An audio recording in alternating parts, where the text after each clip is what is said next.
sports fans? This is Robert with WTP Sports here live on this Sunday morning. I got my SEC guy with me here this morning. We ready to talk some SEC football conference over and under wins. Who's going to reach the goal?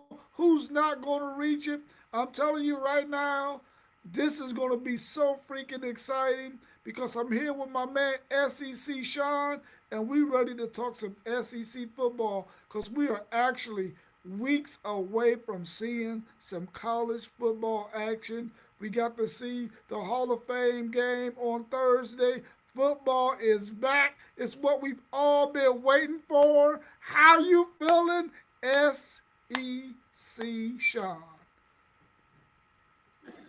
Good. I always say when the calendar flips to August is when we're going to see football. You know, it's right around the corner at that point. Everything else has kind of died off sports wise, except for baseball. Now this year we had the World Cup, a little bit different, but yeah, it's football season, and I expected you and I to be on here. You know, these other people, these haters of the SEC, they don't need to be here. They can just go ahead. You know, I'm just messing though. It'd be cool if the rest of them, and some may trickle in here while we're going, but hey, they don't know the SEC like we know the SEC, so we don't need them. That's right. Yeah, that's right. We don't need them. But we're gonna get right into it. We got up first. The last team we had ranked in our SEC prediction show when we did our rankings, Arkansas Razorbacks came in at 16. And over and under, I believe, is 4.5. Is that correct? I'm pulling it up right now. All right, cool. We're going to get that on the screen. We got Arkansas at 4.5 on our board. And looking at their schedule, do you think they can get to 5 wins with this schedule that they have? I don't. Arkansas is going to struggle big time.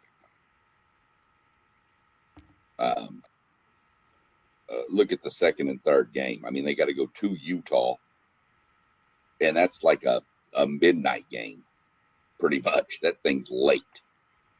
And then you turn right around and come back and play Georgia. Uh, I don't see them having a lot of success there. Um, you know, then you look, maybe they get Tulsa. You never know there. I would assume they beat Tulsa in North Alabama. I don't see 5. I could see 3 with a Vanderbilt because, you know, we'll get to them here in a few. I don't see 5 at all. I see the massive under on Arkansas. Yeah, I really like their quarterback. I think his name is KJ Williams or something, Johnson, something like that. I like him. I just don't know that they can get to 5 wins with that schedule. I can see them getting to 4, like you said, but 5 wins, that's going to be really, really tough. I don't know that they win any games in the SEC outside of possibly Vanderbilt. If they could get that win, maybe they could get to 4 wins, but I really don't see it. I just hope that Arkansas starts to get some money flowing into their football program so that they can get back on track and have some things going for themselves. But right now, I don't think that they get to 4 to 5 wins. So I'm taking the under on that as well. We had Vanderbilt come in at 15, and they're at 5.5 in their over and under. What's your thoughts on Vanderbilt? Can they get to 6 wins? Are they going to be competitive enough? But we know they got the number one or highly rated quarterback that did not go to Georgia. He ended up coming to Vanderbilt. Do you see them being able to get the 6 wins? They have a good quarterback, Jared Curtis, I believe is his name. Um, but he's a freshman, and they lost a lot of weapons. You lose Eli Stowers, you know, of course, Pavia, you know. I think, Clark Lee's a good coach, and I think they'll be competitive. They should win their first 2 games, man. But after that, it's going to be swing games with Arkansas, Mississippi State. I expect Kentucky to be a lot better this year, so I see them dropping that one. I don't see 5. I could see potentially 4 if they get the swing games with Arkansas and Mississippi State. But I'm not even sure about Mississippi State. They're coming up soon too, and I'm got some high hopes on them a little bit. Not high hopes, but a little better than where they've been. So I'm going to have to stick with the under on Vanderbilt. I think they're going to struggle this year. Yeah, for me, Vanderbilt 5 is the ceiling for me. I don't see them getting anything higher than 5. Yes, they can get Austin P. Yes, they can get Delaware. Maybe they can get NC State. But once they get into SEC play, outside of those 2 swing games that you talked about, Arkansas and Mississippi State, outside of that, I can't really see them getting to 6 wins for sure. But I think their ceiling is 5 wins. I don't even think they get that. I see them as a 4-8 team, maybe even a 3-9 team this year. Which, man, we was on a really high run with Vanderbilt the last 2 years with Diego Pavia. I would like to see them relevant, man, because they gave us some really good contests. Uh, Twice against Alabama, you know. And so they played Texas well 2 years in a row. Even though last year they were getting thumped early, they made a really, really great comeback. So I want to see our Vanderbilt always be a solid team in the SEC. This year, I just don't think so. Maybe once They've their quarterback comes around, they might get there. they've also beat Tennessee Yeah, last year, and I thought they beat them. I think they beat them twice. yeah. So we'll see what happens with them. I think you're right. I think we're both right. I think the under's where we're going here. Yeah, for sure. Let's take a look at the team that came in at 14 at our rankings, Mississippi State. We know those bells are going to be ringing there. Their over and under is 4.5 for Mississippi State. What's your thoughts on them? Can they get the 5 wins? They have a really dynamic quarterback. We talked about their cornerback yesterday in our top 10 quarterback show. Can they turn the corner, especially at home? Can they get at least 5 wins at home to propel them over that 4.5 over and under? Well, if you look through the schedule, the first game should be a win. University of Louisiana Monroe, I believe that is. Minnesota's a tricky one. Minnesota, I think, is a decent, mid-tier Big Ten school. They're okay.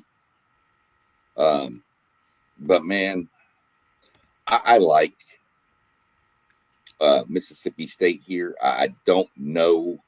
I think 4 might be their ceiling. If they get Minnesota, give them 2 there, scroll through the rest, they should get Tennessee Tech, who was pretty good last year, actually. Tennessee Tech, I think, was undefeated going into like the last week when they played an SEC school and lost. I think it was Vanderbilt who got them. But you could potentially see 3 there. And then, of course, your same thing we said with the Vanderbilt game. That's a swing game, so who knows? That could be 4. I don't see them really getting anybody else. They could. 5 is the upper ceiling for this team. I do love Kamario Taylor, love Kelly Jones, their DB we talked about yesterday. Got a good running game in Bothwell, Fluff Bothwell. What a weird name for a running back, but we'll take it. The question for Mississippi State, in my mind, which keeps them under, I think they'll go 4-8. What keeps them under, in my mind, is their defense outside of Kelly Jones. Can they stop anybody? And as much as I like Kamario Taylor, I want everybody in the chat who's seen Marcel Reed play. last year was Marcel Reed's first year as the true starter. He had started some games when Wegman was hurt. He had some ups, he had some downs. He had, so the problem is Marcel Reed had a lot more weapons around him than Kamario Taylor does. So I'm going to take the under, but hesitantly, because they could sneak up and grab a game, especially later in the year against like an Auburn or something like that. They could snag a game like that, but I'm going to go under, and I'm going to pencil them at 4-8. Yeah, this Mississippi State team, man, is going to be kind of difficult to read. The thing for me is they get Missouri earlier in the season. Maybe Ahmad Hardy isn't back or even 100%. And maybe they could upset Missouri because Missouri has to come to Starkville. It's going to be rocking. Auburn has to come to Starkville. And if they got some injuries and they're not playing at a high level, believe me, Mississippi State is going to get up for Auburn. I don't think they get to 5 wins. I see their ceiling as 4 wins, but they do have that swing game in there with Vanderbilt.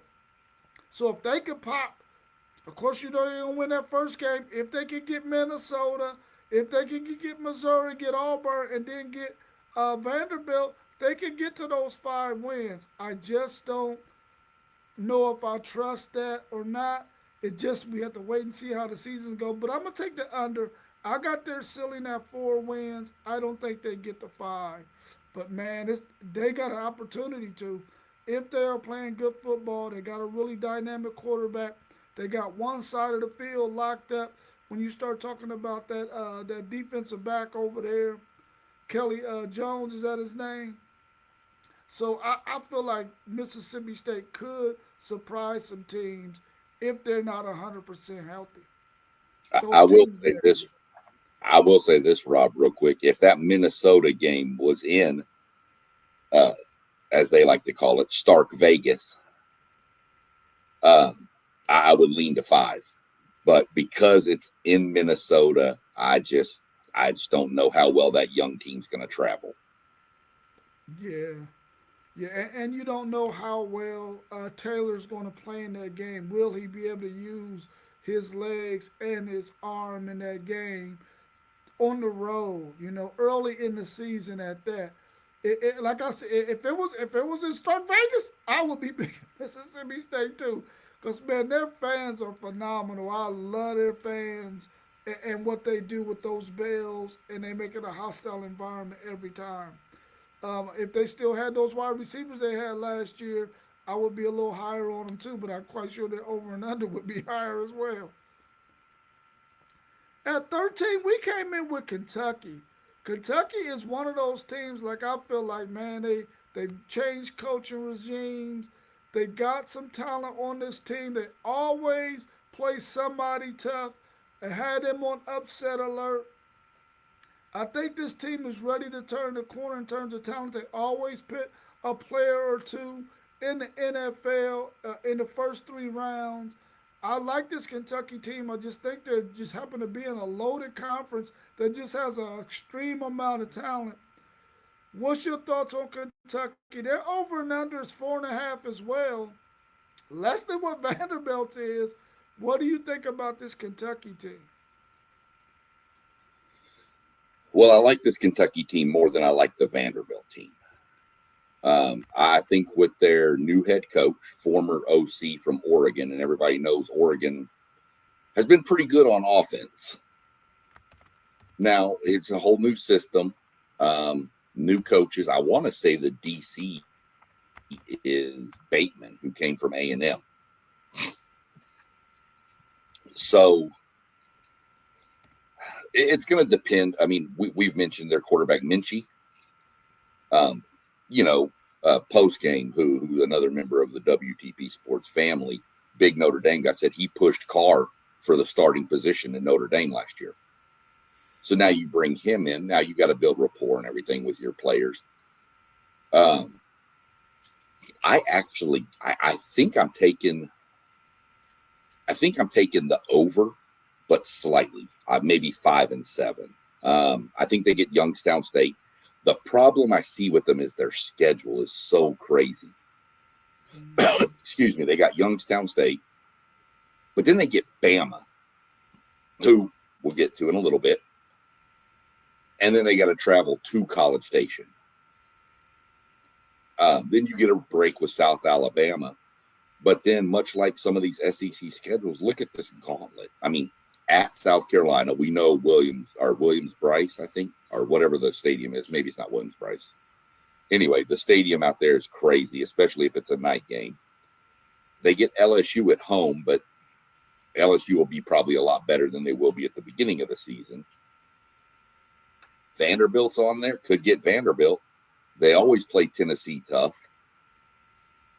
And then what's Florida going to be? What's Missouri going to be at that point? So I'm going to go 5-7. They're going to get somebody. As long as it's not September 19th, I don't care who else they get, as long as they don't get that one. Yeah, for me, I really feel like if they can get past the Alabama and that Texas A&M game, neither one of them games are they going to win. But can they play well enough? They get Alabama at home. Can they play Alabama well enough to get some confidence? Because they're going to go to A&M, and they're going to see that stadium rocking like it rocks, man. And they're going to probably come down a couple of notches. But then they get the rebound with South Alabama. At that point, can you be 2-2? We really don't know what South Carolina is going to be, but you got to go on the road to play them there. Maybe you could get them a really good game, and maybe you can squeeze that thing out. But then you get to get Vanderbilt at home, a game that you can win. And then, they got Tennessee, Florida. What is Florida going to be like at that point? What is Missouri going to be like at that point? Are they going to be licking wounds because both of those teams are going to be playing some really tough competition in the SEC by that point? Are they busted up? Have they been able to put some things together? Can Kentucky upset them? Of course, they got to go to Missouri, but Missouri might be banged up and might be hanging it up at that point. But they get Florida at home. I think this team gets to 5 wins. I think they're going to finish the season 5-7. I'm gonna take the over for this Kentucky team. I'm high on my man C.J. Baxter, who was there. Also, big Elijah Bo Barnes is there on the defensive side of the ball. I think this team can be really, really good in terms of playing really competitive. I don't think their record is going to show that, but hopefully they can get up to 5 wins. I'm going to take the over on Kentucky getting to 5-7. For Kentucky fans, you have to look at that first 4-game stretch, and you have to understand that you're where I see it is you have to be 2-2 after those 4. You have to be. If you're 1-3, we're going to have some problems. But now, we don't know what Alabama's going to do. We're going to talk about them. But if you get Alabama and you go 3-1 in that stretch, you're definitely probably going to hit your over. Yeah, for sure. What's up, Melissa? We like the fact that you're in here with us. Thank you so much. Hello to you. Thank you for joining us and supporting us. Make sure you subscribe to the channel, whichever channel you're on, and then all the rest of our channels are scrolling at the top. We would love for you to support all of us. At number 12, we came in with Florida, and their over and under is 7.5. So there's apparently somebody out there that thinks Florida is going to be pretty decent football team. At 7.5 over and under. I don't know if they get there. We just talked about how they're going to look by the time they get to play Kentucky later on in the back half of the season. What's your thoughts on this team? They got a really big win last year against Texas in the Swamp. Can they protect their home court and win as many games as possible at home and maybe still a few on the road to get to 8 wins?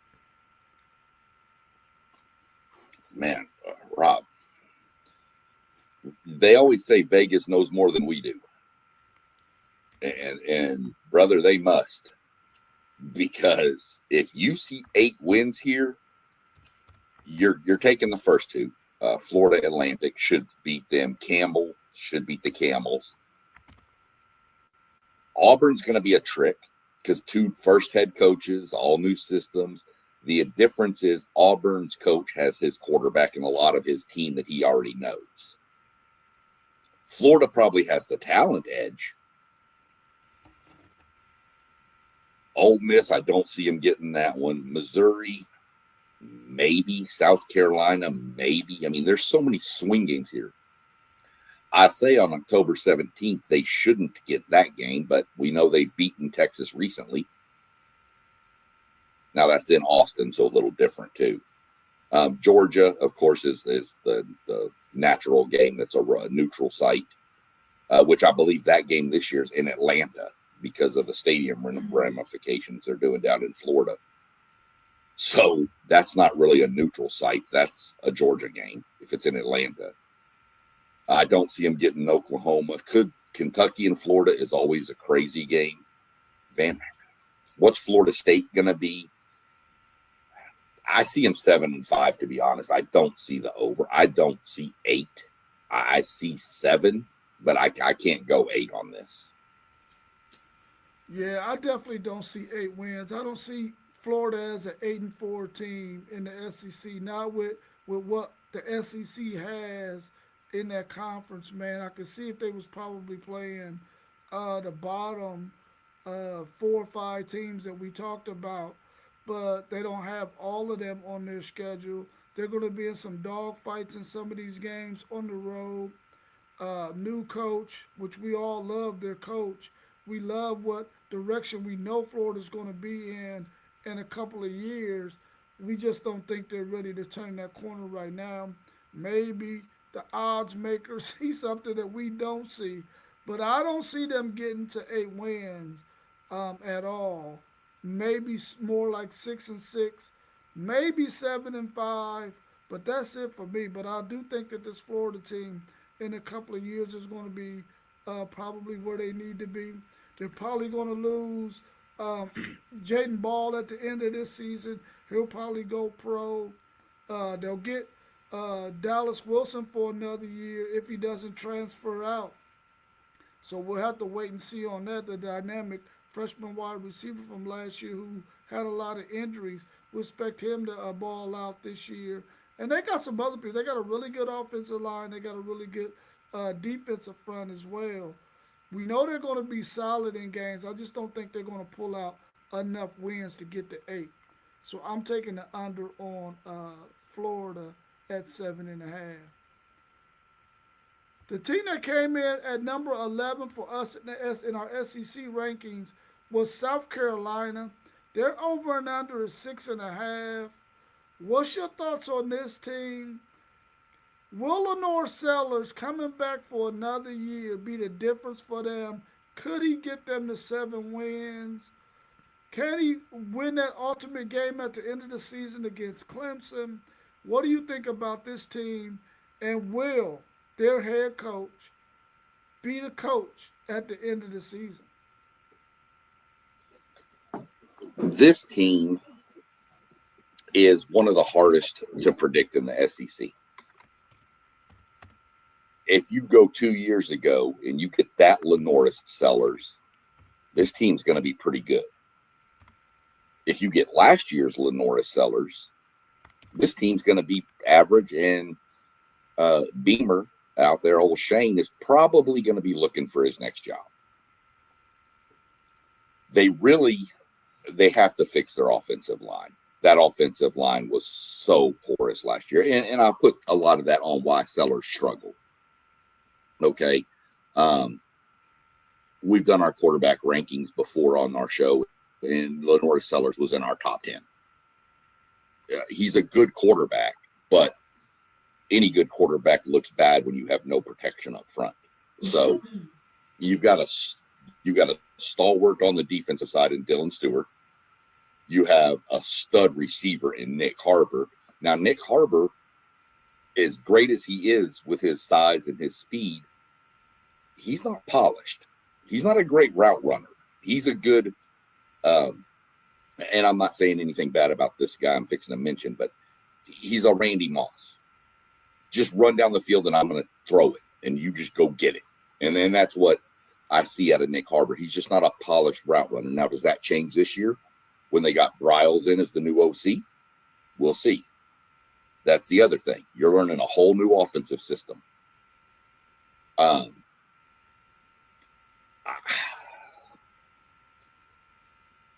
I've got them 6-6. I could.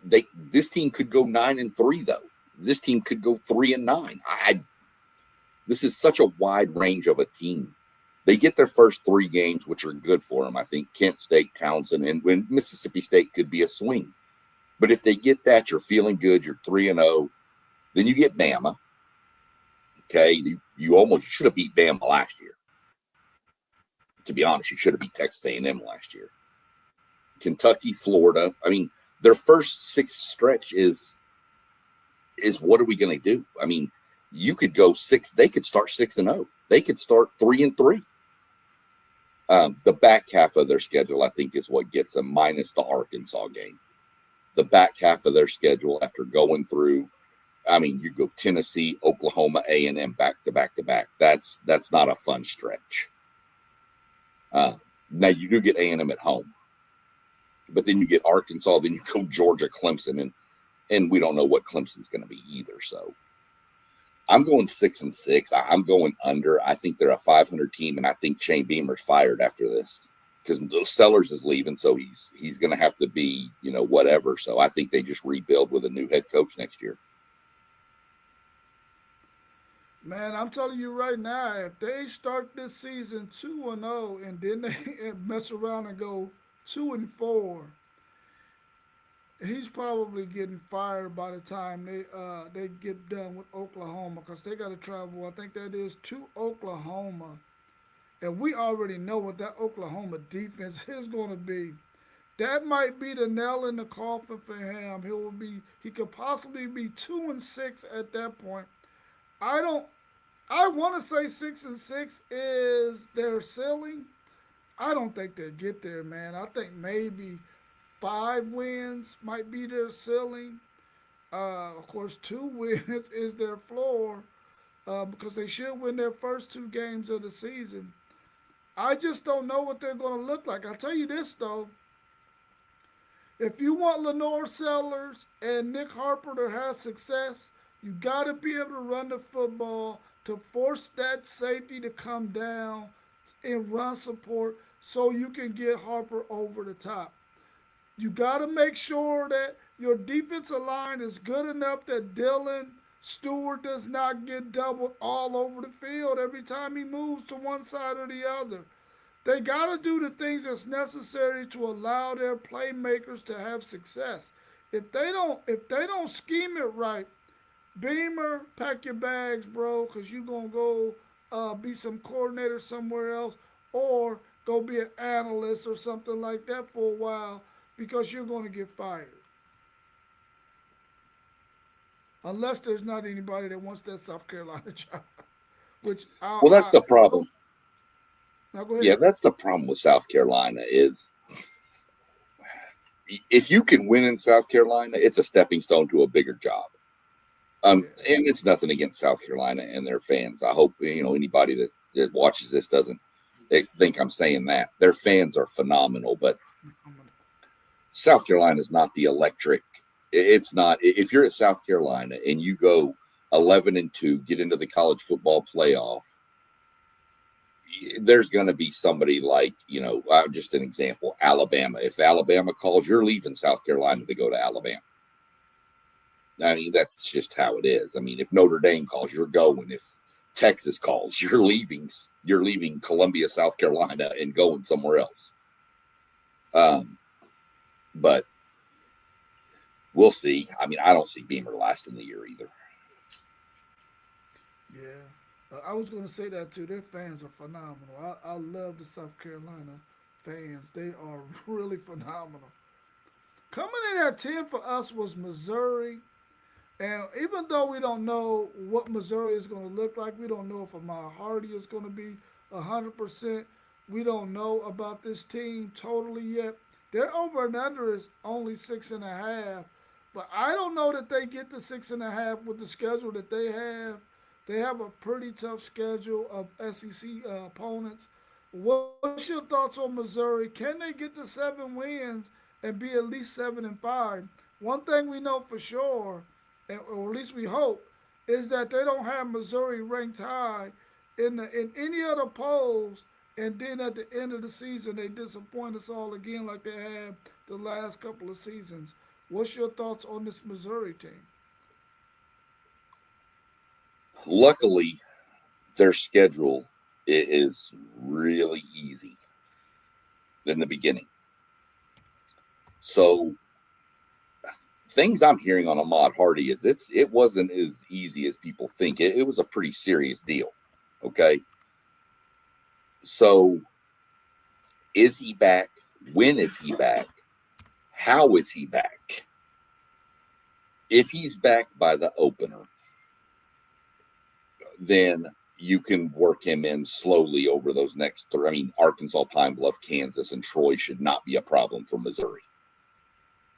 So they should roll through those three. So it gives you some time to get him some game reps and get him up to speed. Now, their backup running back, and any Missouri fans, pardon me, I forget his name, is really good too. Okay. So, and we know Eli up there loves to run that outside zone. He loves that. So they're going to run the ball. Quarterback's a question for me in Missouri. Receivers a question for me in Missouri. Their offense in general is a question outside of the running backs. Defense, Missouri's going to play solid defense. They do every year. They're decent. I have Missouri actually hitting the over at 7-5. I have them winning their first 4 games, potentially 5 with Florida. That one's going to be a swing for me. But I see them starting 5-0 potentially, dropping to A&M, beating Arkansas for 6, beating Kentucky for 7. That's where I have Missouri. I have Missouri as 7-5 team.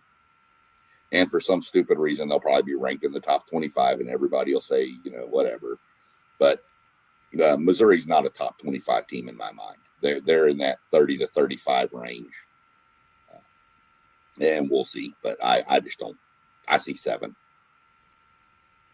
Yeah, I can see them getting to the 7 wins as well, especially if they start off hot and get a lot of momentum and get a lot of confidence starting the season. Then they have a stretch there where they got Texas A&M, Ole Miss. Then they get Arkansas, who we know they can get, but then they get Texas, and I think that might be, is that at Georgia? Yeah, Yeah. they're at So Georgia. yeah, so that's gonna be tough. But the thing is, they get an Arkansas and they get a Kentucky on that back half of the season where they can allow themselves to get the 7 wins. I think they're a 7-5 team as well. I'm gonna take Missouri on the over because I think they can get the 7 wins.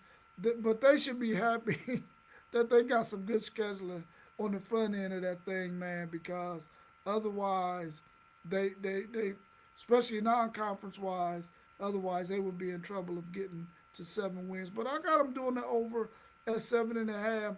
I really like Eli Drinkowitz, their coach. I thought for sure when there was all these coaching vacancies last year that somebody was going to pluck him or at least make him an offer that he was going to have to say no to that was high enough that it was going to be very difficult. But maybe that he did. Maybe he had some opportunities, but just didn't feel like it was a nice enough opportunity to leave Missouri. But I really like him as a coach. Coming That in at makes one number of us nine, because I can't stand that guy. you can't stand. I can't stand Eli Drinkowitz. I don't know what it is. I just don't like the guy. Good football coach. Just something about the way he acts on that just rubs me wrong. Right, right. Yeah, I mean that could happen for sure. I like him as a coach. Let me rephrase that. I like him as a coach. At number 9, we come in with Auburn, and they're over and under 6-5. This is an Auburn team that had a really good defense last year. Their offense was putrid, putrid. It was horrible, man. And they lose some offensive weapons. They just couldn't get it right at the quarterback position. They got a decent quarterback that is coming there. Hopefully, he can help them turn the corner. Can they be better in the run game? I think their defense will be solid like it was last year, but can they get complimentary football from their offense? What's your thoughts on this Auburn team? Their over and under is a 6.5. Can they get to those 7 wins? There's some guys on our group here, Rob, that are really high on this team. Post game, I believe, is pretty high on them. I'm not. Their quarterback is great. Brown, he's good. He was great. This is a whole different level that you're fixing to run into. These defenders want to, lack of a better word, just take your head off. They want to just beat you down. I don't think that the Memphises and the Tulanes of the world he's been playing had anything like what he's fixing to see. Plus, I don't think the defensive schemes down in that level are near what you're going to see in the SEC. That being said, I don't see 6. Even if you get the Baylor game, which I don't think they do, you can get Southern Miss. Maybe Florida and Vanderbilt. So maybe you're 3-1, but then you at Tennessee, at Georgia, LSU at home, at Ole Miss. That's 4 losses in a row right there. And then you do get Arkansas and Mississippi State and Samford, which I think gets you to 6. I think they go 6-6, maybe 5-7, because I'm not sure that they beat Mississippi State. So, and then, I'm going 6. I guess you could see 7 if you want to put on War Eagle glasses and look really hard and squint. Maybe close one eye and stand on one leg. They could get Alabama to get them to 7, but I just, that's at Bryant Denny. I don't see that happening. We'll see what happens, brother. They lost Cam Coleman. I mean, they do have some defense back. Don't get me wrong. Xavier Atkins, we've mentioned before, is good, but I don't see it. I see the under here. I see 5-7, potentially 4-8. Yeah. Oh man, I'm right on the fence of 6-7. Can they get Florida? Can they get Vanderbilt? We know they're gonna get Arkansas, but can they get Mississippi State late in the season? We know they're gonna get Samford. I got them right there at 6, but can they get that 7th win? I don't know that they're going to get Alabama and Bryant Denny. That's just not a place that you can go in there and just get wins. You know what? I'm gonna take a shot with them. I'm gonna say they get the 7 wins. I'm gonna say they beat Florida. They beat Vanderbilt. Of course, they're gonna get Arkansas, and I got them beating Mississippi State. I'm gonna get them to 7-5. I'm gonna take the over. But it ain't like I'm gonna sell my home on it. That's for sure. That's for sure. Anything else you want to mention about Auburn and their possibility of possibly turning that thing around and becoming a competitive team in that state of Alabama again? Because they haven't been the team that we've grown accustomed to seeing at the end of the season, especially when they played Alabama well in the past. And a couple of times they should have beat them recently, but didn't do that. Anything else you want to add about Auburn? I'm sorry. Well, I think if you want to look at it realistically, Auburn is probably further ahead than Florida and Arkansas with first-year coaches because he brought his team with him. It's kind of the same situation you've got at Oklahoma State, where the coach comes and his whole team comes. So it helps the transition. I think they're going to have a little bit of struggles. But I think if you get to 6 wins, I think the fan base will start seeing there's something coming. And then I believe they've got the right coach. I'll go ahead and say that. I believe Golish is the right hire for Auburn. But you're going to have to give him a year or two. My biggest concern is with all of his players coming from South Florida, they leave next year, and now you're going to see how well you can recruit in the SEC. Yeah. So we're going to see, but I do think they have the right coach. We'll just have to see what happens with it. But I think Auburn being good helps college football. It does. It does.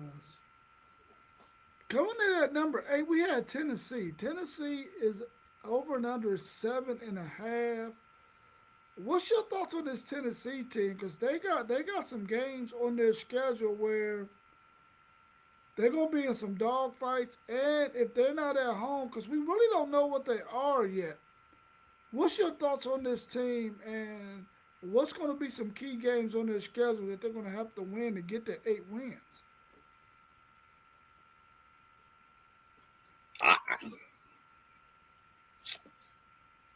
Who's the quarterback? This is what we don't know. They're going to have to figure the quarterback out. That's going to hurt you trying to figure that out. Granted, what's the guy's name? Is it Faison Brandon or Brandon Faison? The one that's over there that they think is going to be the starter? Yeah. Okay, so he looks good against Furman, maybe Georgia Tech and Kennesaw State. He's like, oh, they found the next quarterback. They found Josh Heupel. And then here comes Texas. And here, freshman or whatever, take on Colin Simmons. Good luck. That's a struggle, I think. I mean, obviously, they should start 3-0. I'll be fair there. They should beat Georgia Tech. I think Georgia Tech is down. I know they've got Mendoza's brother over there as the quarterback, but dude, Haynes King, if anybody didn't see what Haynes King did in the Hall of Fame game, the dude is just a dog. So you're replacing him. They've got a decent running game still at Georgia Tech, but I think Tennessee is going to be 3-0. Tennessee's question mark for the first 2 games for sure is they've suspended one of their star linebackers. Carter has been suspended for the first 2 games for taking a flight or something. I don't even understand what's going on there, but they're 3. I should be 3-0. Lose to Texas. They should get Auburn. That's 4. Arkansas is 5. Bama's going to be a trick. That's the 3rd Saturday in October. That's a rivalry game. South Carolina away. Probably going to be a night game. That could be tough. Should get Kentucky. Don't see him coming to A&M and winning. Not at A&M. LSU. So what do we have? 1, 2, 3, 4, 5, 6. I'm going to take the over. I'm going to go 8-4. I think they get Furman, Georgia Tech, Kennesaw State, Auburn, Arkansas, Kentucky, Vanderbilt, and I think they either nip Alabama or what was the other one? South Carolina. Well, I'm going to go 8-4. I'm going to take the over on Tennessee. Let's welcome our man T1 to the show. T1, we're doing our over and under show on the SEC conference. We're at number 8 Tennessee right now. Tennessee came in at number 8 in our SEC rankings when we did our preview on them. What's your thoughts on this Tennessee team? And I'm going to let you look at their record if you can see it on there and see if they get to 8 wins. I'm going to go first and then we're going to come back to you. I'm looking at that, and I think I'm right there with you, SEC Sean. I think it's going to be 8 wins. I think they're going to go 8-4. I really feel like they got a backstretch in their schedule where they got a game that they're going to be in a contest, then they get a win that's winnable, then they get a winnable, then they get one that they can't win, then they get another one they can't win, and then they end the season with one that's winnable that can help them get to 8-4. That's where I think they're going to be at the end of the season. I think they're going to get to those 8 wins. And I'm interested in seeing what they're going to look like at the quarterback position as well. We don't know what that's going to look like. We know Josh Heupel is a really good offensive mind. I think their defense will be okay as well. But can they pull out some of those wins against some of those teams that we don't think they're going to beat and possibly get to 9-3? Let's get our take from T1 on what he think about Tennessee and can they get 8 wins to go over that 7.5 over and under that is predicted for them. Welcome to the show, T1. What up? What up? What up? I just came with the nosy, bro. I'm on the plane. I just landed in Charlotte, and I saw that y'all was live, so I just popped in. Okay, are you in Look, Charlotte I to probably stay should or are be you on a on layover? YouTube. I'm on my layover on my way to Jamaica. Oh, you're on your way to Jamaica. Okay, that's dope, bro. Right before we go back to work, you're gonna get it in. That's cool. We'll continue to I watch the got to. road show until you gotta take off. We appreciate you joining us, though. Appreciate y'all, fellas. Let's go to the seventh ranked team that we had in our SEC rankings. Number seven, Alabama. Real quick, Rob. Real quick. Yeah, but Just a couple quick thoughts on Tennessee before we jump up to Alabama. Is LSU and A&M are going to be tricky games because the quarterback will be figured out by then, and he would have already faced some good competition. But remember September 26th, that game in Neyland with Texas is going to be something crazy. Those Tennessee fans are going nuts waiting for that game because they're saying, and this is what they're saying, that is going to be for the right to the UT name. Who is the real one? Whoever it is, that's what they're saying. And I've told Tennessee fans, be careful because this Texas team is good. So if you want to put that out there that whoever wins that becomes the real UT, you might not be the real UT anymore. man, I am strongly thinking about making that drive to Knoxville to see that game. I think it's maybe about a 4.5, 5 hour drive from Columbus. I'm really Yeah, it's not considering bad. going there, man, but I just know that those fans are going to be ultra excited. And I just don't want to get caught up in no melee, man. But I'm really debating on whether or not I want to go to that game. I at least want to see the atmosphere because I probably won't get to see that atmosphere for probably another 8 years. So hopefully, I'll make up my mind before that time comes and I can make it down there to that game. Well, I really you need want to to see let me that. know. Yeah, let me know for sure if you're going because the other show that I watch a lot to get some information and knowledge and fun really they're going to be at that game and they're going to have a little meetup before the game and I'll tell you where they're going to be. You can go meet them up and see what's going Oh on yeah, that'll be and they'll good. take care of you. They're good Yeah, yeah, people. for sure. Yeah, for sure. That'll be good. Hey, Rob, is that a night game? We're predicting it to possibly be a night game, but we don't know yet. Cause Yeah, I think I nothing's. think uh, I think Tennessee want this thing to be at a 2:30, 3:30 game. It might be a night game though. We'll have to No. wait and see. I'm about to go to the night game. I'm going to see.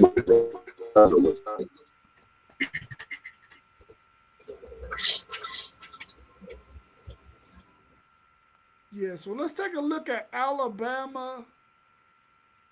They're at 8.5 wins for the over and under. What's your thoughts on Alabama? We saw this Alabama team during the middle of the season. They played well after losing to Florida State early in the season.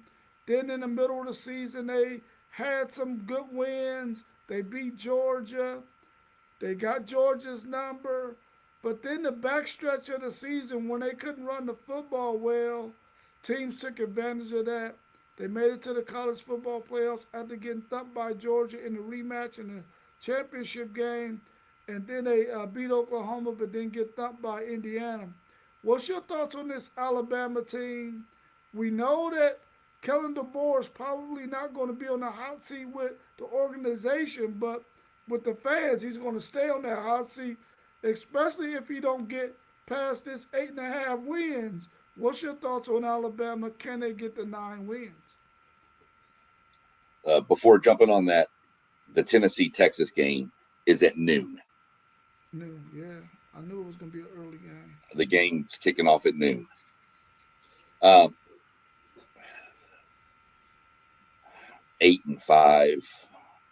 or 8.5. Man, I don't know that I see 9, Rob. I really don't. I see East Carolina, Kentucky. I'm going to give them because it's early. I mean, hell, they lost to Florida State last year. Now they get them at home this year. I could see 3-0. South Carolina could be an issue. That's a toss-up. Mississippi State, they should beat. Georgia, don't see that happening. Tennessee's a toss-up. I think A&M goes into Bryant-Denny and beats them. I think A&M is too talented for this Alabama team. I don't think this Alabama team is the talent level you're used to from Alabama. You don't get the shivers when you talk about Alabama before playing them right now. I think LSU gets them. I think they get Vanderbilt, Chattanooga, and Auburn. So what do I have? 1, 2, 3, 4, 5, 6. I see 7 with South Carolina as a toss-up. A&M could be a toss-up. I don't see the over. I see 8-4 on this team. I really do. Plus, you're breaking in a new quarterback. Which, granted, Keelan Russell should be probably the starter. Is an outstanding talent, but again, first year in the SEC. It's not easy. So I'm going under. I'm going 8-4. I really am. And if it's 8-4, everybody please tune into the Paul Feinbaum show, because it is going to be must listen, whether radio or TV. It is going to be exciting because those Alabama fans are going to lose their minds. Yeah, I'm telling you right now, I think Alabama will be 8-3. No, they will be 8-3 by the time they meet Auburn, with an opportunity to go 9-3, and that game will decide it. I don't see them beating Georgia. I don't see them beating Texas A&M, and I don't see them beating LSU. Could they take an L to Tennessee? That's possible. But I got them at that point being 8-3, possibly with a chance of going 9-3. I wouldn't put the house on it. I'm gonna take the over though and say that they get the 9 wins. They have to get the 9 wins, man. It would not be nice in Alabama if they don't get the 9 wins. Hey, Rob, and that's surprise. Them boys, they not getting an 8. 7-5. It's gonna be some T1, I mad could folks. definitely see 7-5 too, bro. I could definitely see 7-5. I'm reaching for the 9 right now. And SEC Sean doesn't even have them getting to the 9 either. He got them at 8-4. But 7-5 is very likely. Very, very likely. But I will say 7-5 is probably their floor. Full floor, yeah. And I honestly think 9-3 is their ceiling. They're going to be in that range, but I see it 8-4. That's where I got them. I definitely don't see 10-2. That's for sure. At number 6 in our rankings, we came in with Mississippi. Their over and under is 7.5. What's your thoughts on this Mississippi team? Because we don't really know what they're going to look like. Of course, they got some of their coaching staff that stayed, that did not go with Lane Kiffin, that took over as the head coach, and some some other position areas. They got a dynamic duo. When you talk about Trinidad Chambliss and Keywan Lacey, you know they're going to have some decent wide receivers. They got some dudes on that defense, though.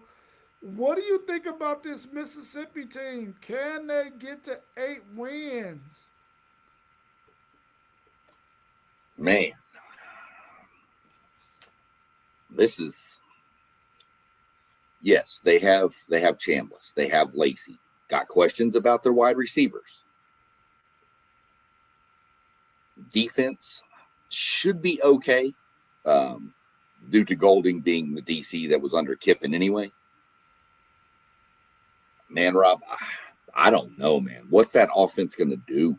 I mean, you've lost Kiffin, one of the brightest offensive minds in college football. You've lost his OC in Weiss. He's with Kiffin now.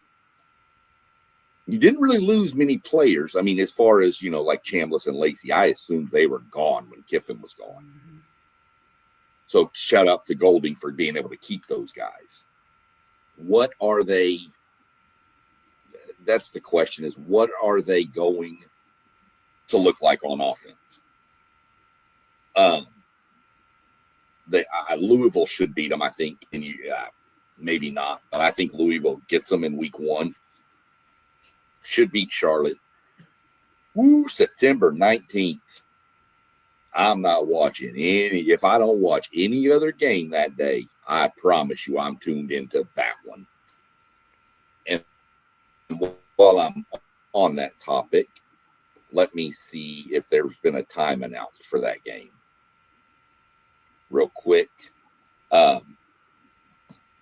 So that's at Oxford. So LSU is going to be in their still infancy stages of figuring out how everybody gels.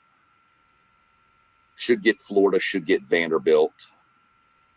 Missouri, I think you get Missouri. Texas is going to be fun. Then,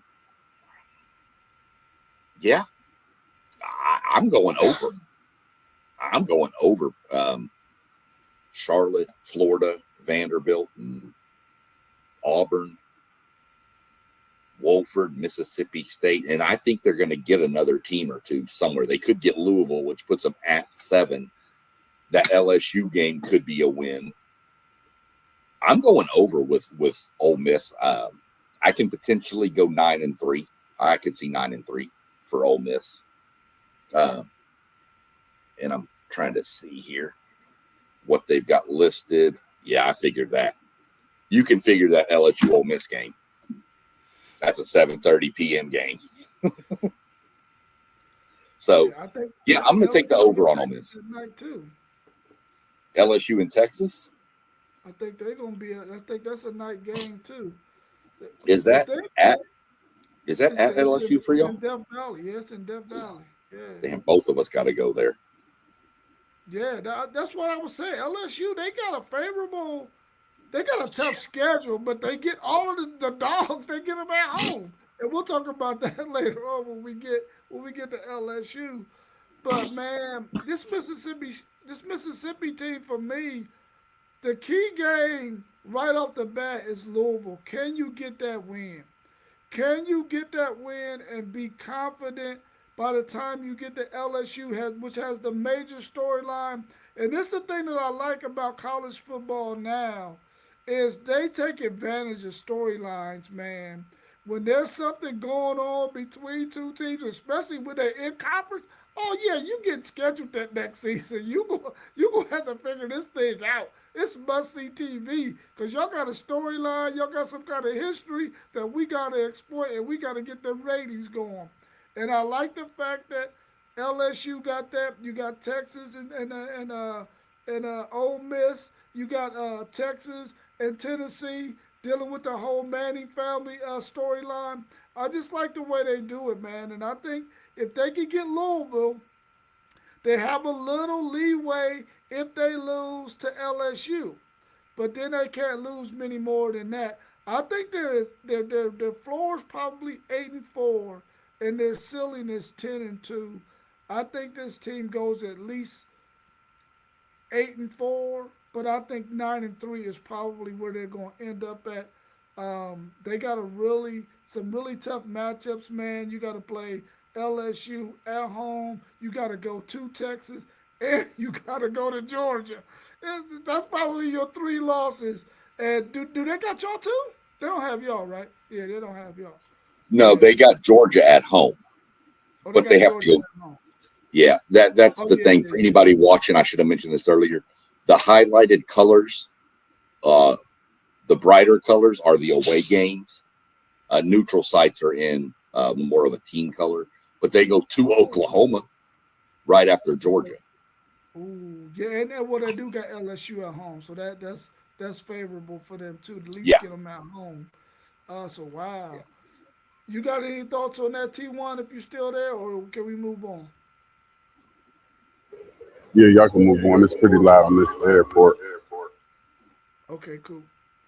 Well, at five, we come in with that Oklahoma team that we just mentioned, and their over and under is 7.5. How do you feel about this Oklahoma team? We know defensively they're going to be really, really good defensively. Probably one of the top five defenses in the country. But can their offense play complementary football? They got a returning quarterback that's been in this system for 3 years with this same offensive coordinator. We know Brent Venables is going to have a viable defense. He's had that really since he's been there at Oklahoma. What do you think about this team? Can they get the 8 wins? And will they be a playoff team this year? They can get to 8 wins. Um, you'll smack UTEP. It's not a problem. Michigan going to Michigan could be crazy. What's Michigan going to be? We're sure we're going to get into Michigan next weekend. So if you go up and get Michigan, it's 2. New Mexico's 3. I don't see you beating Georgia. Texas, who knows? Red River, craziness. Should get Kentucky. Should get Mississippi State. Should get Carolina and Florida. Should get Missouri. That's your 8. Should get A&M, to be honest, because it's in Norman. That's the only reason I say that, but we'll see. I'm going over on the Sooners, but what are they? They need their offense to get them 17 points a game. The question is, can they? That offense was not good last year. Mateer has to stay healthy. He has to. I think the drop off to the backup is significant. You do have Parker Livingstone, or Livingston, however he wants to pronounce it. I don't really know. I believe Satania is back again. Isaiah Satania, wide receiver. So you've got some threats on the outside. Can Livingston stay healthy? You have to get a running game. They had no running game last year, and it was all they had the transfer from Cal, I believe, last year, who was all craziness in the AC and did nothing in the SEC. I don't have any questions about Oklahoma's defense at all. They're going to be great. I just don't know that when they come against a team that has a good to above good defense, I don't know how their offense is going to perform against that. So I do have the over. I do not have them as a playoff team. Even 8-4, 9-3. I think if they drop the wrong game, say they lose to Michigan and wind up 9-3, but let's say Michigan struggles this year and is really, really low in the Big Ten, that's going to hurt them, kind of like Florida did with Texas last year. So I've got 9-3, but not a playoff team this year. Yeah, for me, Oklahoma, we know they're gonna have a really good defense. I got them going over. I think they can get to 8 wins. The thing for me with them though, man, is and I think they're gonna have to get this thing figured out. Is you can't be one dimensional in the SEC, and it's not because the team made you one dimensional. It's just because you can't do a certain thing. And if they cannot run the football, they are going to be in trouble, man. And they can't. They can't. They've already shown that John Mateer cannot be your exclusive runner. He can't be the guy that gets all your runs, and you think he's going to make it through the SEC unscathed because that just doesn't happen. And I think if their defense plays like it did last year, like you said, they got to get at least 17 points. I'm thinking more like 20 to be really safe. 17 for a lot of those teams can be a really safe number, but to get some of them better teams in the SEC, it's going to have to be 20 or more. And I don't know that they can get to that. But they got to get the running game established, man. They got to make that happen. This offensive line will be back. They'll be a year older, but they're still very, very young. I don't know that they really fixed their offensive line. I don't think that their running game is going to be there. So I got them. They're ceiling at 9-3. Their floor is probably 7-5, but I think they get the 8 wins and end up 8-4. This Oklahoma team. As long as they don't beat Texas, I don't care what the rest what the rest of the season looks like. At number 4, we come in with LSU.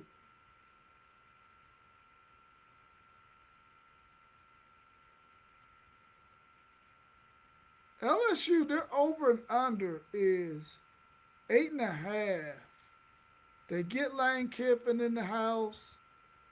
What do you think about this LSU team? 9 wins. Will they make the college football playoffs?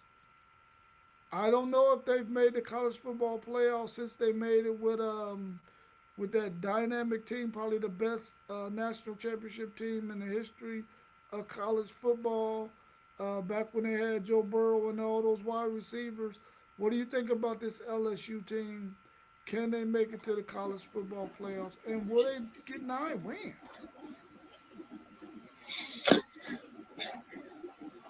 Man,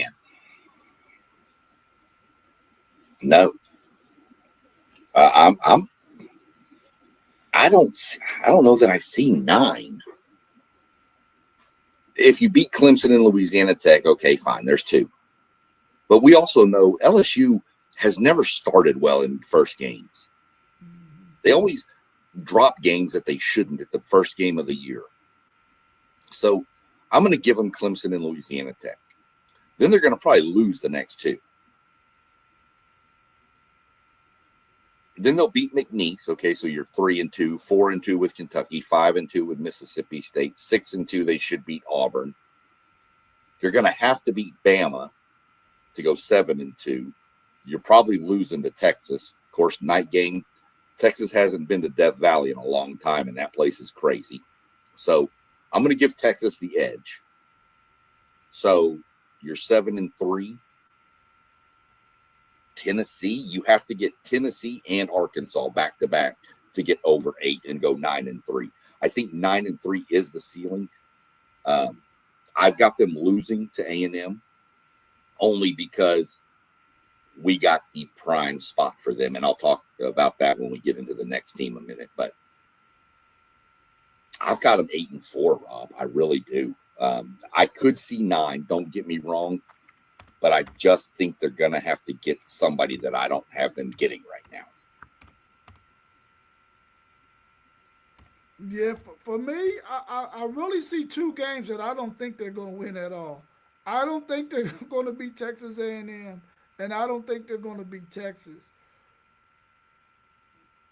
Can they get Alabama? That's a game that they got to win. That they haven't been able to beat Alabama in quite some time. Can they get them? I think they can travel to Knoxville and possibly beat Tennessee, and I think for sure that they can beat Arkansas. I got them at 10-2 if they can beat Alabama. 9-3 probably is more a better prediction, but I think they get the over because I think they get to at least 9 wins. But can they get to 10-2 is the question for me. Can they get there? And I don't know if they do that. Yeah, I don't know if they do that. But it all starts with Clemson. Can they come out and win that very first game? Because if they don't win that very first game, SEC Sean, we're definitely taking the under on this one.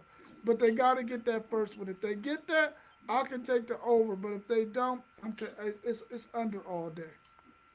Yeah, I mean, if they start the season 1-3 or 2-3, if you get through McNeese, even 3-3 through Kentucky, that there's going to be, if you're 3-3 after the first six, I mean, Bama, Texas, the problem, they're getting Tennessee late, so the quarterback's going to be figured out. Not only that, I mean, that's the advantage to that is that's Tennessee's game after coming to Kyle Field.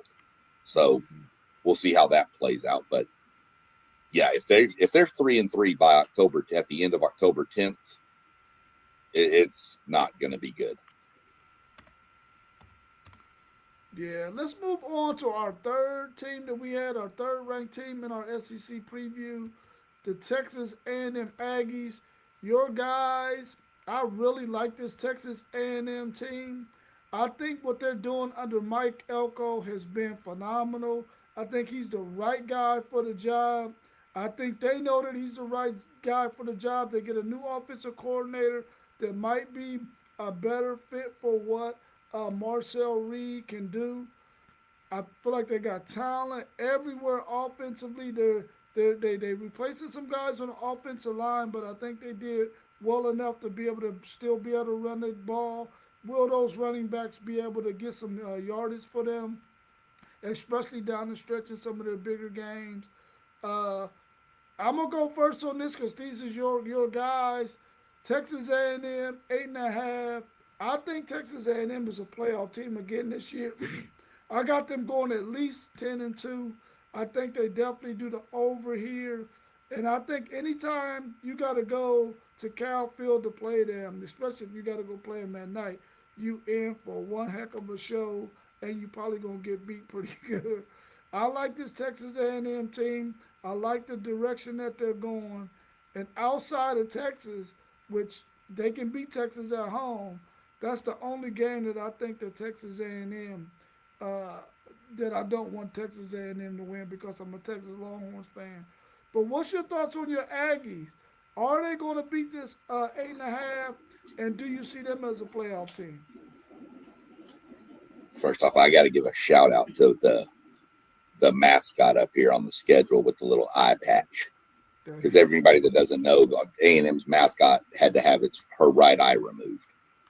So she wears an eye patch now. So I had to do that. Man, Rob, I'm going to tell you right now, we're going over. That's a given.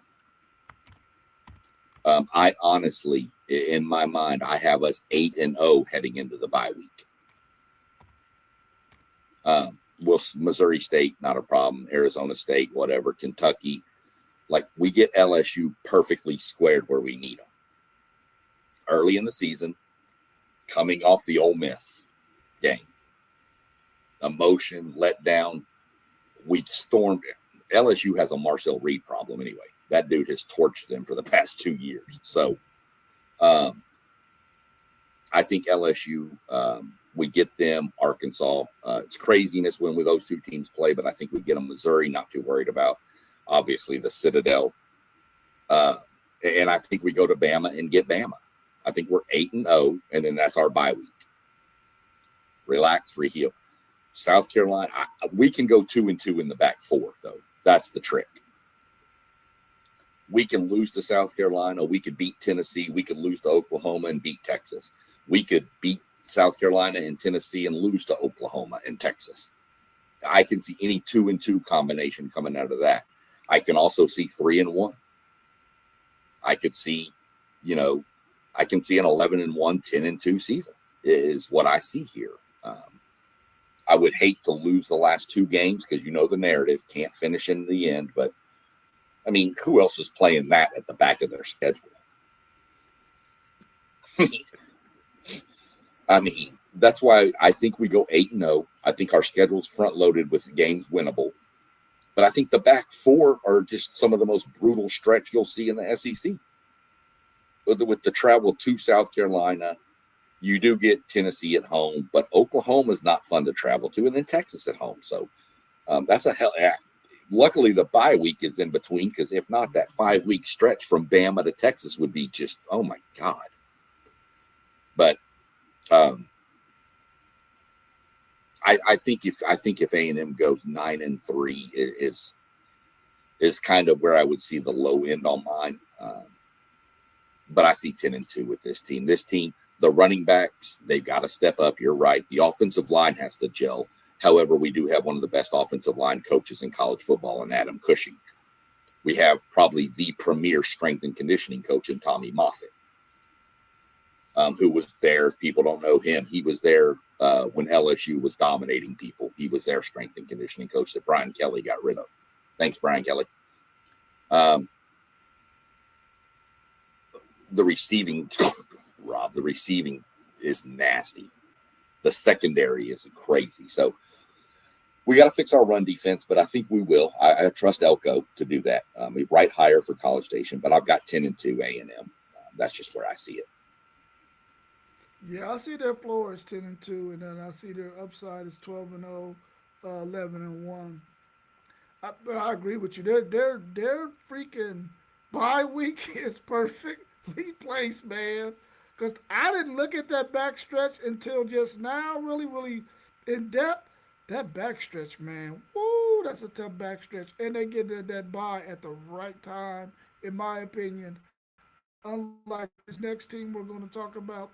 At 2, we came in with the Texas Longhorns.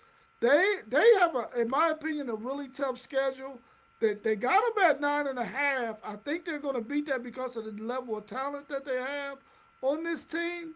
But it's going to be a hard road to get to freaking 10 wins for this Texas team.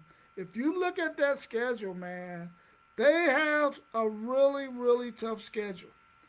And they could easily be up under that 9.5. They could go as low as 8-4, in my opinion, and as high as 11-1.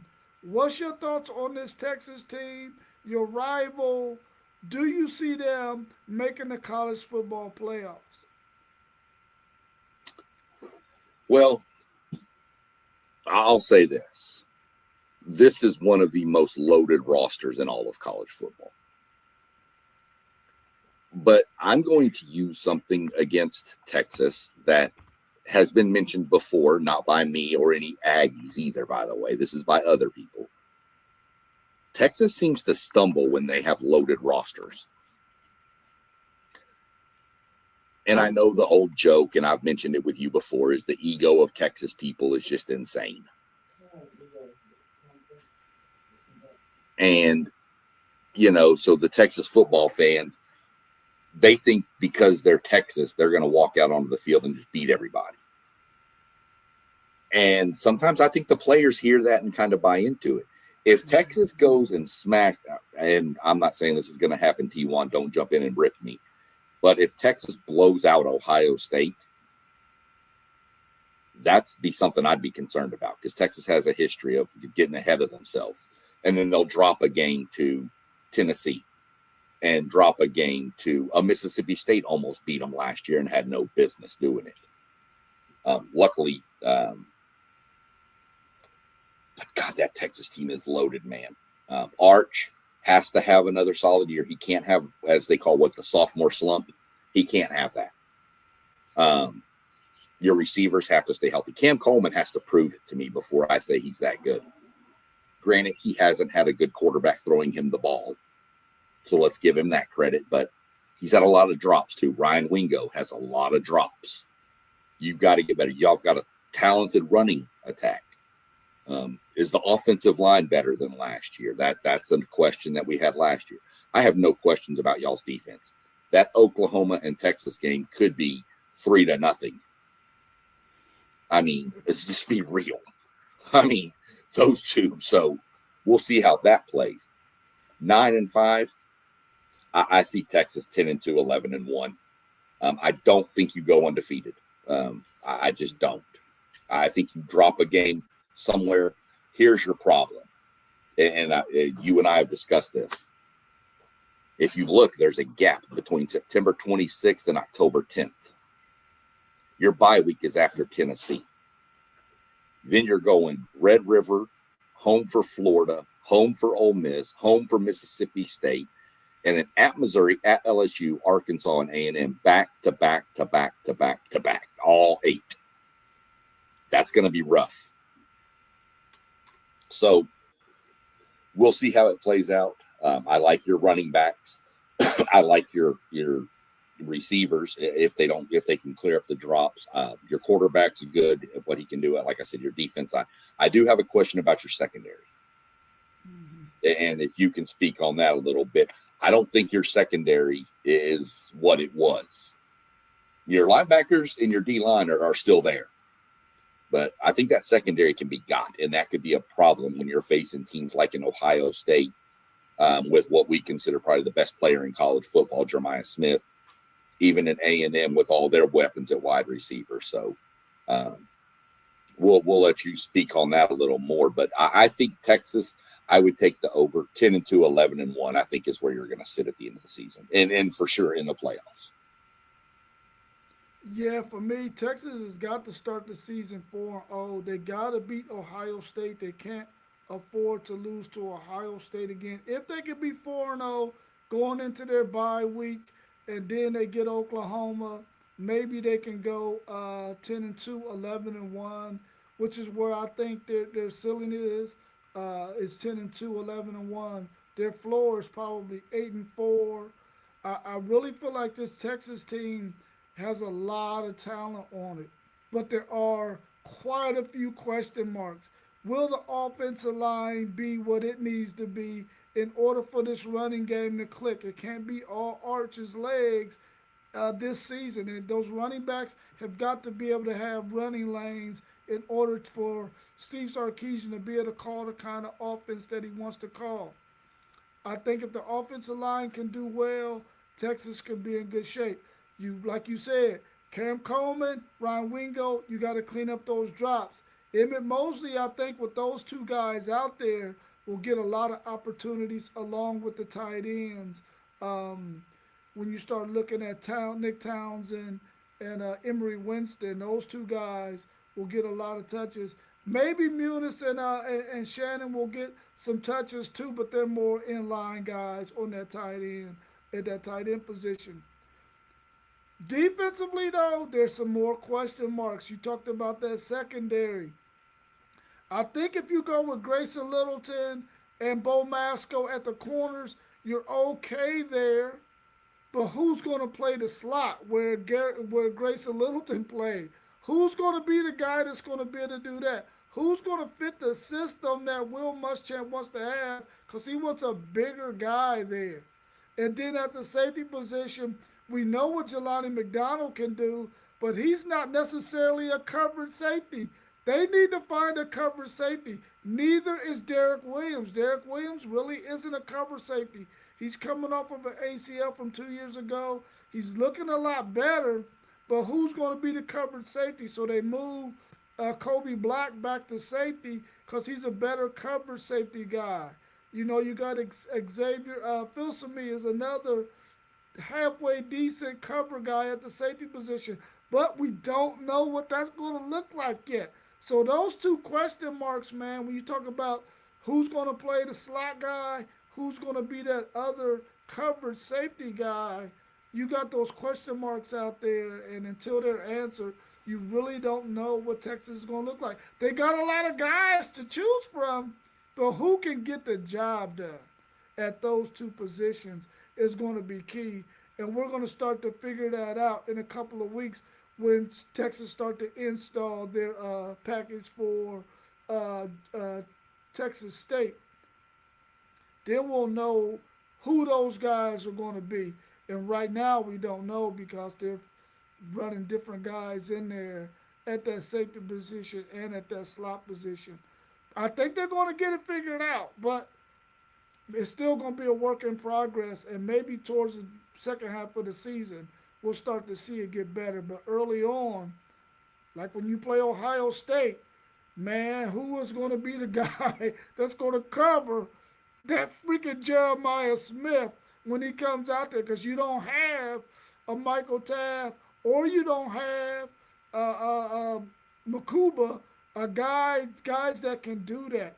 And Michael Taft was just a really smart player, so he was able to do some of those things. So we're gonna wait and see on that. But you're absolutely correct. Loaded team. They got some question marks though, and until those things are answered, we really don't know what Texas can be. For me, the floor is 8-4. The ceiling is 10-2, 11-1. Coming Let in me at number. whoa, hold on, because I did not expect that from you. So I gotta come here. Hold on. Whoa. I'm calling time, throwing a flag, whatever you need to do. If 8-4 is Sark in serious trouble with this team, I mean, oh man, it will definitely be an underachievement. 8-4 would be, but I think when you look at how tough this schedule is, he may get a little bit of leeway. They listen, man. Those fans are not going to like 8-4, especially if no. we don't make the college football playoffs 2 years in a row. Yeah. The Steelers didn't do Texas no favors, but at the same time, this team is loaded with talent, and Steve Sarkisian got to get them over the hump. I think he does, but the key one is that Ohio State game first and foremost. If they can get that win, could you imagine how confident this Texas team is going to be if they can get Right. that win over Ohio State? Right. Yeah. They're just going to skyrocket if they beat Ohio State. But to all the fans, like I mentioned with Alabama, if Texas goes 8-4, please get on any kind of device and just Google Longhorns Radio Network in Austin, Texas, and just start listening, because my God, those people are going to lose their mind. They're going to lose their ever freaking mind, that's for sure. And let's go to our number one team that we got on our schedule when we did our rankings for the SEC, and it's the Georgia Bulldogs. Their over and under is 9.5 as well. But all of us out there who watch college football, we all know that Georgia has to be the number one team in the SEC. Nobody has been able to dethrone them over the past maybe 4, 5, 6 years. So you gotta have Georgia there at number one, even if you don't think they have the most talented team. For us, Georgia's number one. Their over and under is 9.5. Do you see Georgia being a playoff team this year? And if they are, can they finally win a game in the playoffs?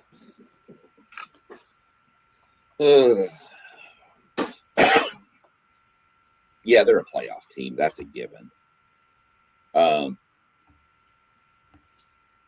they win a game in the playoffs? First off, take the over here. This is an 11-1 team, probably at worst. And that one could be Oklahoma. I don't see Bama giving them a problem. Ole Miss maybe, because it's in Oxford, and Ole Miss has gotten Georgia before in Oxford. But I still think this is an 11-1 team. I think their floor is 10-2 if they drop both of those games. But the scheduling gods love Georgia here.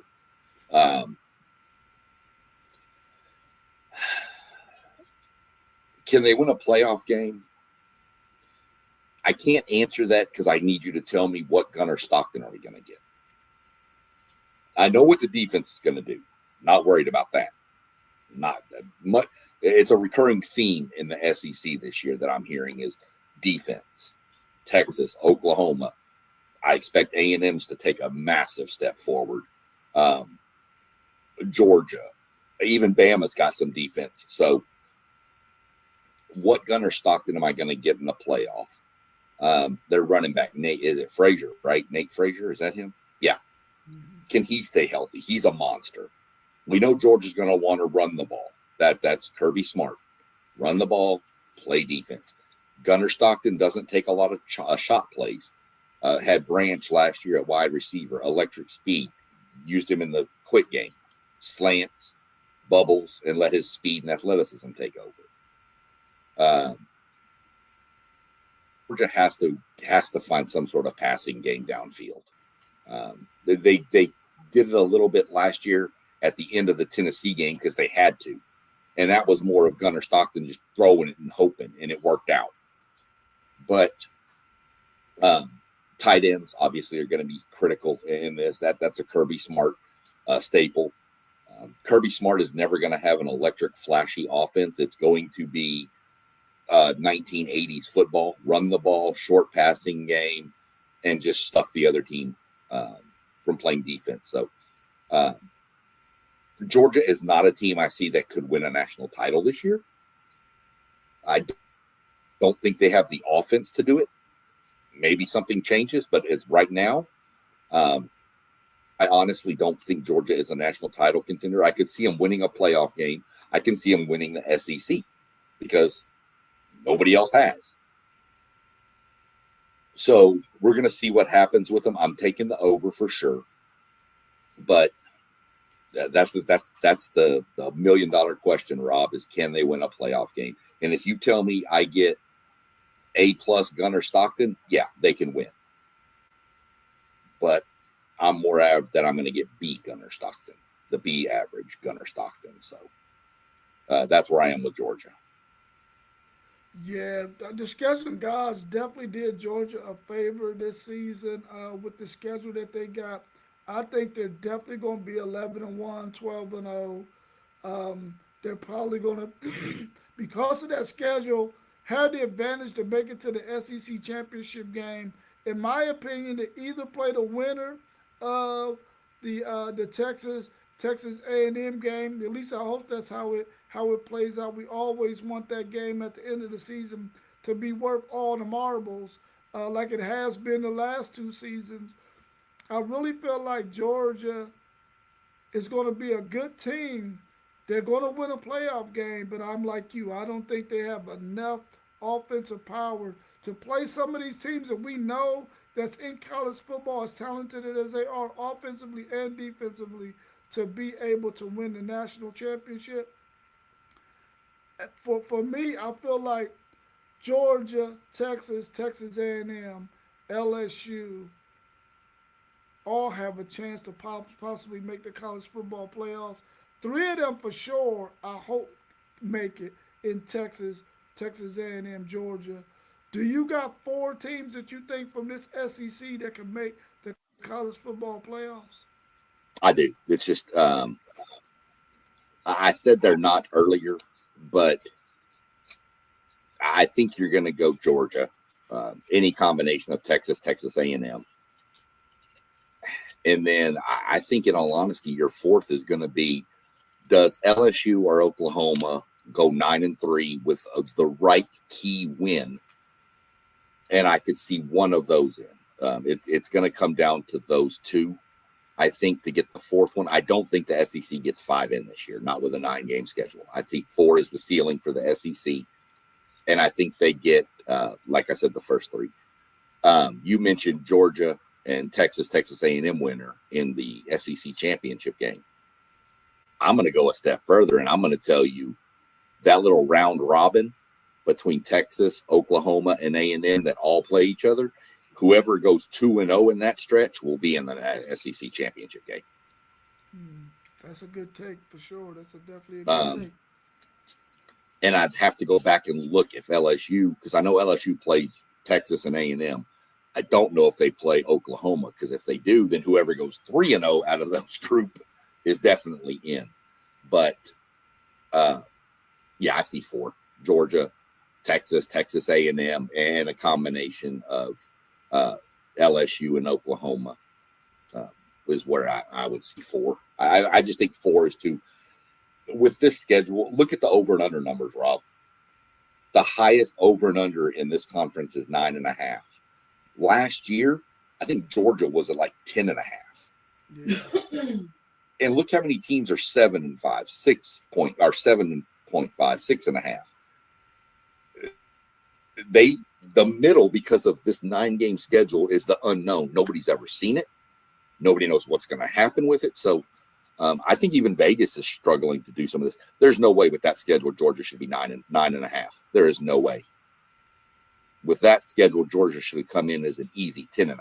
10.5, yeah. That was my thinking too. And the thing is, though, we looked at the Big 12, and they had a team that was 10.5.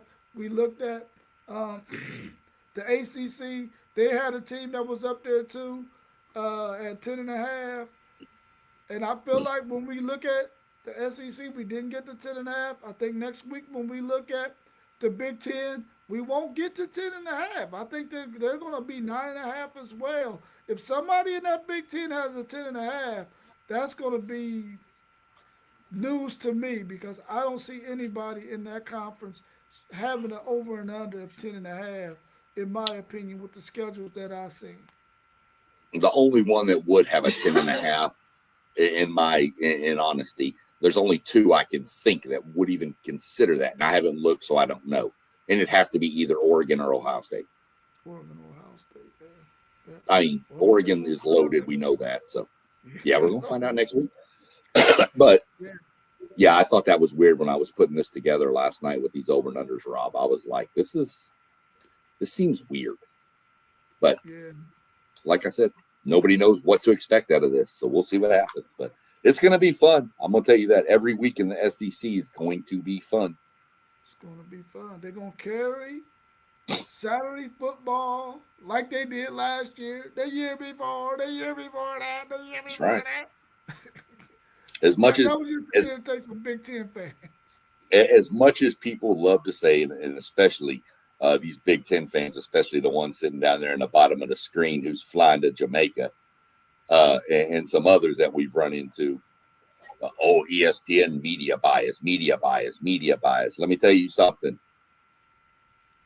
The coaches put 9 SEC schools in the top 25. And we don't even have the most schools to vote on. We only have 16. The Big Ten has 18. The ACC has 17. So, the coaches know what's up. Of course, we're not going to talk about past national championship trophies because that's just going to ruin my argument. Unless we go back 15 years. Yeah. T1, did you have something to add before we wrap up? No, I think you were just pointing at me. No, I'm just listening to a little foolery right now. So I got my mic muted. I done heard SEC Sean say. I done heard SEC Sean say if Texas blow Ohio State out, then you came in and just said if we could beat Ohio State. So y'all know SEC Sean got it right. He know what he's talking about. He know what I do. He know how I get down. So hey, I'm just enjoying it just like the view. I knew you was down there listening, and I knew I had to throw some jabs at you a little bit. Come on now. Yeah. I just took him. You know, I'm going to. We're about to grab the board this flame in a second. Yep. Be good. All right, bro. Well, you enjoy, and I'll see you when Most you get definitely. back. Those kids gonna be waiting on you. Man, I know. That's why I had to get out and get it in real quick, so I can recharge my battery. You know, I just started my summer break last week. Yeah. You know, so this is only the second week of my summer break. So I'm trying to enjoy it and then get back to work. Yeah. All right, bro. We'll see you when you return. All right, everybody out there, we appreciate y'all for joining in, checking us out today. Make sure you hit that like button, subscribe. Make sure you subscribe to every channel that you see scrolling across the top. We really appreciate all your support. SEC Sean, thanks again. Those graphics were phenomenal. We appreciate you and all that hard work you put in to help our shows be as successful as they have been. Thank you so much for that. And hopefully we'll see everybody again on Tuesday. Make sure that you hit that bell so you get notifications anytime we're going to go live, because we're going to be bringing you all kinds of previews coming up over the next couple of weeks before the season starts. So make sure you tune in and check us out. SEC Sean, enjoy the rest of your day, bro. I appreciate you. Yep. Be good. All right. Peace. All right.